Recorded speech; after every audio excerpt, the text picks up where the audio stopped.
నమస్తే, welcome to our voice. నేను journalist నవత. మధ్యప్రదేశ్లో ఉజ్జయిని జిల్లాలో ఒక గవర్నమెంట్ స్కూల్ ఉంది. ఈడ ఉపాధ్యాయుడి ముసుగులో ఒక మతోన్మాది షకీల్ మొహమ్మద్ గాడు ఉన్నాడు. వీడు ఎంత నీచుడు దరిద్రుడు అంటే గురుర్ బ్రహ్మ, గురుర్ విష్ణు, గురుర్ దేవో మహేశ్వర, గురుర్ సాక్షాత్ పరబ్రహ్మ, తస్మై శ్రీ గురవే నమః. అమ్మ మనకు జన్మనిస్తే గురువు మనకు పునర్జన్మనిచ్చినట్టు ఒక శిలను శిల్పంగా తయారు చేసి సమాజంలో ఒక మంచిని వ్యాపింపచేసి భారతదేశ భవితవ్యాన్ని నిర్ణయించే భావి భారతాన్ని తయారు చేయడానికి పాఠశాలలు ఉపయోగపడతాయి.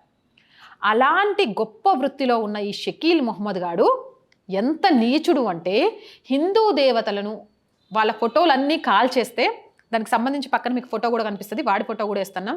చివరికి భరతమాత చిత్రాన్ని కూడా దహనం చేసిండు.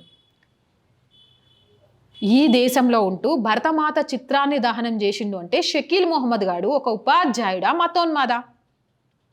ఈయన అక్కడ ఉన్న ప్రతి ఒక్కడు చెప్పు తీసుకొని కొట్టి ఈయన్ని కూడా అట్లా తగలబెట్టాల్సిన అవసరం ఉందా లేదా? చాలామందికి కోపం రావచ్చు, ఏం మాట్లాడుతున్నావు నువ్వు అని. దేశం మీద ప్రేమ లేనోడు ఈ దేశంలో బ్రతికితే ఎంత, చస్తే ఎంత? వాడి సావుకు కూడా విలువలేదు. ఈ దేశం కోసం పోయే ప్రాణానికే విలువ ఉంటుందే తప్ప మత ఉన్మాదంతో పోయే ప్రాణానికి అసలు లెక్కే ఉండదు. దీంతో పాటు జాతీయ జెండాను తగలబెట్టడానికి కూడా ప్రయత్నించాడు. షకీల్ బలవంతంగా విద్యార్థులకు ఖురాన్ మరియు నమాజ్ బోధించాడని కూడా ఆరోపణలున్నాయి. భరతమాత చిత్రపటాన్ని, జాతీయ జెండాను, హిందూ దేవతల ఫోటోలను తగలబెడుతూ ఖురాను నమాజ్ చేయించే ఈయన్ని మతోన్మాది అనండి, ఎక్కడ టీచర్ అని చెప్పకండి. ఎందుకంటే ఆ వృత్తికున్న విలువ పోతుంది నా కొడుకుల వల్ల.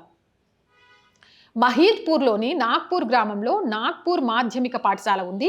పాఠశాలలోని ఒక విద్యార్థి తన మామ రోహిత్ రాథోడ్తో షకీల్ మొహమ్మద్ దుశ్చర్యల గురించి చెప్పాడు. విద్యార్థుల కథనం ప్రకారం జూలై 11, 2025న షకీల్ విద్యార్థుల ముందు గణేశుడు, మాతా సరస్వతి మరియు భరతమాత చిత్రాలను పగలగొట్టి వాటిని తగలబెట్టాడు.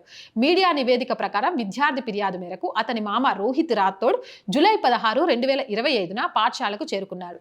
ప్రత్యక్ష సాక్షులైన మిగిలిన విద్యార్థులతో మాట్లాడినప్పుడు సంఘటన నిజమని తేలింది. అప్పుడు విద్యార్థులందరూ కుటుంబ సభ్యులు కలిసి విరిగిన చిత్రాల ఫోటోలు మరియు వీడియోలు తీశారు. వారితో పోలీసులకు వెళ్లారు. రోహిత్ రాథోడ్ నిందితుడు షకీల్ మొహమ్మద్ పై పోలీసులకు ఫిర్యాదు చేశాడు. ఉపాధ్యాయుడు అని చెప్పకండి, మతోన్మాది షకీల్ మొహమ్మద్ హిందూ దేవతల మరియు భరతమాత చిత్రాలను విద్యార్థుల ముందు తగలపెట్టాడని అతను చెప్పారు. ఎవరికైనా చెప్తే చంపేస్తానని కూడా అతను బెదిరించాడు. వీడు ఏ ఉగ్రవాద సంస్థతోనో లింకులు ఉన్నోడేమో, చాలా గట్టిగా ఎంక్వైరీ చేయాలి. రేపు దేశం కోసం ఉపయోగపడే పౌరులను తయారు చేయరా అంటే మతోన్మాదులను తయారు చేయడానికి ప్రయత్నిస్తూ మీరు మతోన్మాదులుగా ఉండకుంటే చంపేస్తా అని బెదిరిస్తున్నాడంటే వీడికి ఏ పాక్తోనో, ఐసిస్తోనో, లేకపోతే ఏ బంగ్లాదేశ్ ఏ సవటలతోనో అనుబంధం ఉండుంటుంది. ఆ లెక్కన ఎంక్వైరీ చేయాలి. అంతేకాదు షకీల్ మొహమ్మద్ విద్యార్థులను నమాజ్ చేయాలని మరియు తరగతి గదిలో ఖురాన్ చదవాలని కూడా ఒత్తిడి చేస్తాడు. అతను విద్యార్థులకు నమాజ్ మరియు ఖురాన్ నేర్పిస్తానని చెప్పాడు. దీంతో పాటు అతను విద్యార్థుల తల్లిదండ్రులపై అసభ్యకరమైన పదాలను కూడా ఉపయోగించాడు. లసూడియా మన్సూర్ ప్రాంతంలోని పాఠశాలలో ఉపాధ్యాయుడిగా ఉన్నప్పుడు నిందితుడు ఇలా చేశారని కొన్ని మీడియా కథనాల్లో వెలుగులోకి వచ్చింది. పోలీసులు నిందితుడు షకీల్ మొహమ్మద్ పై BNS సెక్షన్ 298, 351(3) కింద కేసు నమోదు చేశారు. పోలీసులు షకీల్ మొహమ్మద్ను అరెస్ట్ చేశారు. మరోవైపు జిల్లా విద్యాశాఖ అధికారి ఆనంద్ శర్మ కూడా షకీల్ మొహమ్మద్ను అతని పదవి నుంచి సస్పెండ్ చేశారు. హిందూ సంస్థల నిరసన షకీల్ మొహమ్మద్ హిందూ దేవతలను దహనం చేసిన కేసు వెలుగులోకి వచ్చిన తర్వాత హిందూ సంస్థ ఆగ్రహం వ్యక్తం చేసింది. విశ్వ హిందూ పరిషత్ మరియు బజరంగ్ దళ్ కార్యకర్తలు నిరసన తెలిపారు. పోలీస్ స్టేషన్ ఇన్ఛార్జ్కు మెమరాండం సమర్పించి కఠిన చర్యలు తీసుకోవాలని డిమాండ్ చేశారు. అదే సమయంలో పోలీసులు నిందితుడు షకీల్ని మహీద్పూర్ కోర్టులో హాజరుపరిచి జైలుకు పంపించొద్దు. ముళ్ళుతోనే తీయాలి కదా. ఇది ఎలాగైతే బలవంతంగా ఖురాను నమాజ్ చేయించండో ఇన్ని భగవద్గీత, రామాయణం, మహాభారతం చదివించడంతో పాటు బొట్టు పెట్టి కాషాయం బట్టలు వేసి కూర్చోబెట్టాలి.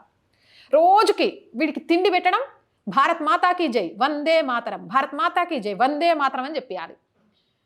వీడు ప్రతి క్షణం భరతమాత చిత్రపటాలను గీయడం, జాతీయ జెండాలను తయారు చేయడం చేయించాలి. అప్పుడు బుద్ధి వస్తుంది ఇలాంటి నా కొడుకులకి.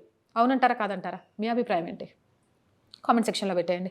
మోర్ వీడియోస్ కోసం ఆర్ వాయిస్ ఛానల్ని వెంటనే సబ్స్క్రైబ్ చేయండి. చాలామంది వీడియోస్ చూస్తున్నారు బట్ సబ్స్క్రైబ్ చేయడం మర్చిపోతున్నారు. So please subscribe our channel.